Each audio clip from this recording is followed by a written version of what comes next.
வணக்கம். ஆசி தமிழ் முரசு செய்திகள் வாசிப்பது ராஜ்சண்மதி வினோத்.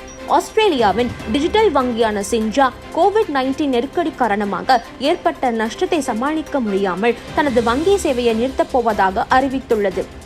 2019ஆம் ஆண்டு ஆஸ்திரேலியாவில் டிஜிட்டல் முறையில் ஆரம்பிக்கப்பட்ட இந்த வங்கி சேமிப்பு கணக்கு வாடிக்கையாளர்களுக்கு அதிகம் வட்டியை கொடுத்த வங்கியாகும். வாடிக்கையாளர்கள் ஈர்க்கும் வகையில் ஆன்லைன் மூலமே வங்கி சேவையை செயல்படுத்தி வந்தது. இப்போது கொரோனா பேரிடர் காரணமாக ஏற்பட்ட பொருளாதார நெருக்கடியால் சின்ஜா வங்கி தனது 47,000 வாடிக்கையாளர்களை இழக்க முடிவெடுத்துள்ளது. அதன்படி இருப்பில் இருக்கும் $500 மில்லியன் பணத்தையும் திரும்ப அளிக்க உத்தரவாதம் அளித்துள்ளது. மேலும் சின்ஜா வங்கியின் சேமிப்பு கணக்கு வாடிக்கையாளர்கள் 7 நாட்களுக்குள் தங்கள் பணத்தை எடுத்துக் கொள்ளுமாறு ஜனவரி 15ற்கு பிறகு பண பரிவர்த்தனை அட்டைகளை பயன்படுத்த முடியாது என்றும் பணம் எடுக்கவோ போடவோ முடியாது என்றும் அறிவித்துள்ளது.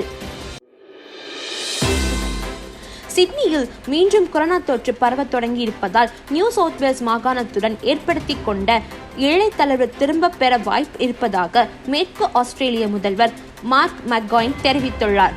சிட்னியில் இன்று வடக்கு கடற்கரை பகுதியை சேர்ந்த 70 வயது மிக்க ஆணுக்கும் 60 வயது மிக்க பெண்மணி ஒருவருக்கும் கொரோனா தொற்று இருப்பதை உறுதி செய்யப்பட்டுள்ளது. இந்த ஜோடி வார இறுதியில் பல கஃபேகள் மற்றும் கடற்கரைகளை பார்வையிட்டதாக NSW சுகாதாரத்துறை தெரிவித்துள்ளது. மேலும் இவர்கள் சென்ற இடங்களுக்கு சென்று வந்தவர்கள் கொரோனா பரிசோதனை மேற்கொள்ளுமாறும் சோதனையின் முடிவு நேர்மறையாக இருக்கும் பட்சத்தில் அவர்கள் 14 நாட்கள் தனிமைப்படுத்திக் கொள்ள வேண்டும் என்று கேட்டுக்கொள்ளப்பட்டது. கிறிஸ்துமஸ் தினத்தையொட்டி ஆஸ்திரேலியாவில் பரபரப்பாக இயங்கிக் கொண்டிருக்கும் ஆஸ்திரேலியா போஸ்ட் ஒரு முக்கிய அறிவிப்பை வெளியிட்டுள்ளது. அதன்படி கிறிஸ்துமஸ் தினத்திற்காக நண்பர்களுக்கோ உறவினர்களுக்கோ பெற்றோர்களுக்கும் பரிசு பொருளை அளிக்க விரும்புவர்கள் டிசம்பர் 19 சனிக்கிழமை தான் கடைசி நாள் என்றும் அந்த நாளுக்குள் பதிவு செய்தால்தான் நீங்கள் அனுப்ப விரும்பும் பரிசு பொருட்கள் சரியான நேரத்தில் டெலிவரி செய்யப்படும் என்று தெரிவித்துள்ளது. மேலும் கிறிஸ்துமஸ் தினத்திற்கான முந்தைய வாரத்தில் 12 மில்லியனுக்கும் அதிகமான பார்சல்கள் டெலிவரி செய்ய வாய்ப்பிருப்பதாக ஆஸ்திரேலிய போஸ்ட் தெரிவித்துள்ளது. ஆஸ்திரேலிய போஸ்ட் தரவுகளின்படி டிசம்பர் முதல் வாரத்தில் ஆன்லைன் கொள்முதல் 42% இருந்தது என்றும் இது நவம்பர் மாதத்தை விட அதிகம் என்றும் கூறப்படுகிறது. கிறிஸ்துமஸ் தினத்தை கொண்டாடும் வகையில் ஷாப்பிங் செய்ய நினைப்பவர்கள் ஆஸ்திரேலியாவில் உள்ள ஷாப்பிங் மால்களின் வர்த்தக நேரத்தை தெரிந்து வைத்துக் கொண்டு ஷாப்பிங் செய்வது நல்லது என்று அரசு கூறியுள்ளது. எல்லா வெஸ்ட்ஃபீல்ட் மால்களுக்கும் ஒரே நேரத்தை கடைபிடிக்கவில்லை என்று நீங்கள் நள்ளிரவில் ஷாப்பிங் செய்ய நினைத்தால் உங்கள் பகுதியில் உள்ள ஷாப்பிங் மாலை தொடர்பு கொண்டு வர்த்தக நேரத்தை அறிந்த பின்னர் ஷாப்பிங் செய்வது நல்லது என்று தெரிவிக்கப்பட்டுள்ளது. அதன்படி டிசம்பர் 21 மற்றும் 22ஆம் தேதிகளில் காலை 8 மணி முதல் இரவு 9 மணி வரையிலும், டிசம்பர் 23 புதன்கிழமை காலை 8 மணி முதல் இரவு 11:59 மணி வரையிலும், டிசம்பர் 24 வியாழக்கிழமை காலை 8 மணி முதல் மாலை 6 மணி வரையிலும், 25 டிசம்பர் அதாவது கிறிஸ்துமஸ் தினத்தன்று அனைத்து மால்களும் மூடப்படும். பின்னர் 26 டிசம்பர் சனிக்கிழமை காலை 8 மணி முதல் மாலை 6 மணி வரை அனைத்து வெஸ்ட்ஃபீல்ட் மால்களும் செயல்படும் என்று தெரிவிக்கப்பட்டுள்ளது. குயின்ஸ்லாண்டில் 21, 22, 23 டிசம்பர் தேதிகளில் நள்ளிரவு வரை ஷாப்பிங் மால்கள் திறந்திருக்கும் என்றும், பாராமெட்டாவில் டிசம்பர் 23ஆம் தேதி இரவு 2 மணி வரை திறந்திருக்கும் என்றும் தெரிவிக்கப்பட்டுள்ளது. ஆஸ்திரேலியாவில் வேலையின்மை 6.8% குறைந்துள்ளதாக ஆஸ்திரேலியா புள்ளி விவர பணியகம் தெரிவித்துள்ளது. கொரோனா தொற்று காரணமாக வேலை இழந்த பல பேர் புதிய வேலை வாய்ப்புகளை தேடிக்கொண்டிருந்தாலும் விக்டோரியா மீண்டும் பழைய நிலைமைக்கு திரும்பி செயல்பட தொடங்கியதால் அங்கு வேலை வாய்ப்புகள் அதிகரித்ததாலும் வேலையின்மை சதவீதம் குறைந்துள்ளதாக கூறப்படுகிறது. அக்டோபர் மற்றும் நவம்பர் மாதங்களுக்கு இடையில் 90,000 பேர் புதிய வேலை வாய்ப்புகளை பெற்றுக்கொண்டதாக APS தெரிவித்துள்ளது. விக்டோரியாவில் நவம்பர் மாதத்தில் மட்டும் 74,000 பேர் புதிதாக வேலையில் அமர்ந்துள்ளனர் என்றும், அது மட்டுமில்லாமல் பணி நேர அதிகரித்துள்ளதாகவும், கடந்த 2 மாதங்களுக்காக 5.2% குறையாமல் பணி நேரங்கள் அதிகரித்துள்ளதாகவும் APS தெரிவித்துள்ளது. மார்ச் மாதத்துடன் ஒப்பிடும்போது நவம்பர் மாதத்தில் விக்டோரியாவில் வேலையின்மை விகிதம் 2.1% குறைந்துள்ளதாக கூறப்படுகிறது.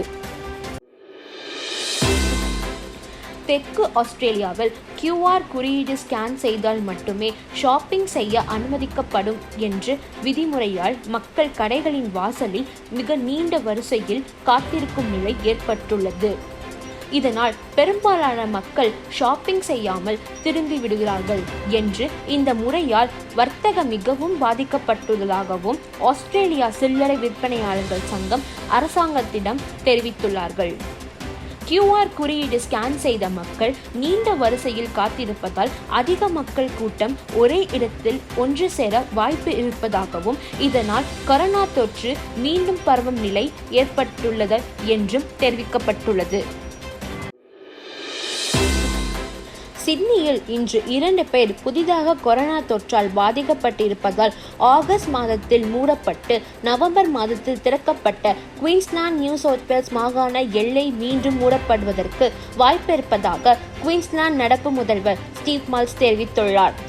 நாங்கள் நியூ சவுத் வேல்ஸ் மாகாணத்தை உன்னிப்பாக கவனித்து வருகிறோம் என்றும், இன்னும் 24 மணி நேரத்திற்குள் மீண்டும் புதிதாக கொரோனா தொற்று பதிவாகும் நிலையில் குயின்ஸ்லாந்து நியூ சவுத் வேல்ஸ் மாகாண எல்லையில் கட்டுப்பாடுகள் விதிக்க வாய்ப்பு இருப்பதாக அவர் தெரிவித்துள்ளார். அதேபோல் குயின்ஸ்லாண்டின் சுகாதார அதிகாரி ஜானட்டின் யங் சிட்னியில் பரவி வரும் கொரோனா தொற்று தீவிரமாக கண்காணித்து வருவதாகவும், அவருடைய முடிவை வரும் சனிக்கிழமை அன்று அறிவிப்பார் என்றும், அதை பொறுத்தே இரு மாநில எல்லைகளை பற்றி முடிவு எடுக்கப்படும் என்று, கொரோனா தொற்று தீவிரமாகும் பட்சத்தில் எல்லையை மூட வேண்டிய நிலை ஏற்படலாம் என்று ஸ்டீவ் மால்ஸ் தெரிவித்துள்ளார். வணக்கம். இனி உலகச் செய்திகள். வாசிப்பது பரத் செல்வம். இங்கிலாந்து முழுவதும் கடந்த 8ஆம் தேதி பைசர் நிறுவனத்தில் கொரோனா தடுப்பூசி பொதுமக்கள் பயன்பாட்டிற்கு கொண்டுவரப்பட்டது.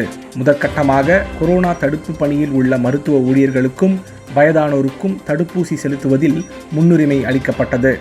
டிசம்பர் 8ஆம் தேதி தடுப்பூசி போடும் பணி தொடங்கப்பட்ட நிலையில் முதல் வாரத்தில் எத்தனை பேருக்கு கொரோனா தடுப்பூசி போடப்பட்டுள்ளது என்ற தகவலை இங்கிலாந்து சுகாதாரத்துறை வெளியிட்டது. அந்த தகவலின்படி இங்கிலாந்தில் டிசம்பர் 8ஆம் தேதி முதல் டிசம்பர் 16ஆம் தேதி வரை 7 நாட்களில் மொத்தம் 1,37,000 பேருக்கு பைசர் நிறுவனத்தின் கொரோனா தடுப்பூசி போடப்பட்டுள்ளது. தடுப்பூசியின் முதல் டோஸ் தற்போது போடப்பட்டுள்ளவர்கள் தடுப்பூசியின் 2வது டோஸை 21 நாட்களுக்கு பின்னர் போட்டுக்கொள்ள வேண்டும் என்பது குறிப்பிடத்தக்கது. கொரோனா வைரஸால் மிகவும் மோசமாக பாதிக்கப்பட்ட நாடுகளில் பிரேசிலும் ஒன்று. கொரோனாவால் நிகழும் உயிரிழப்புகளில் அந்த நாடு உலக அளவில் 2வது இடத்தில் இருக்கிறது. பிரேசிலில் அனைத்து மக்களுக்கும் கொரோனா தடுப்பூசி இலவசமாக வழங்கப்படும் என்றும், அதே சமயம் தடுப்பூசி போட்டுக்கொள்வது கட்டாயமாக்கப்படாது என்றும் அந்த நாட்டின் அதிபர் ஜெயிர் போல்சனாரோ ஏற்கனவே தெரிவித்துள்ளார். இந்நிலையில் கொரோனா தடுப்பூசி பயன்பாட்டுக்கு வந்தாலும் தான் தடுப்பூசி போட்டுக்கொள்ளப் போவதில்லை என ஜெயிர் போல்சனாரோ தெரிவித்துள்ளார்.